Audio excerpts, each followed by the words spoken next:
السلام علیکم ورحمۃ اللہ وبرکاتہ۔ آج کے دور میں ہمارے بچے دین کی طرف بہت ہی کم رجحان رکھتے ہیں۔ کچھ بچے تو ایسے ہیں جو بالکل نماز سے ہی بہت دور ہوتے ہیں۔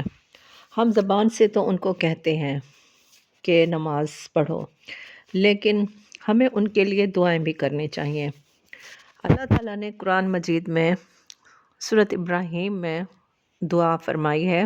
یہ دعا ہماری نماز میں بھی شامل ہے، جو کچھ اس طرح ہے۔ یہ ہماری اولاد کے نماز قائم کرنے کے لیے ہے۔ رب اجعلنی مقیم الصلاۃ ومن ذریتی ربنا وتقبل دعا۔ اے میرے رب، مجھے اور میری اولاد کو نماز قائم کرنے والا بنا دے، اور اے میرے رب، میری دعا کو قبول فرما دے، آمین۔ پھر یہ ہے کہ ہمیں اس فتنے کے دور میں، اس شر کے دور میں اپنی اولاد کی اصلاح کے لیے بھی دعائیں کرتے رہنا چاہیے۔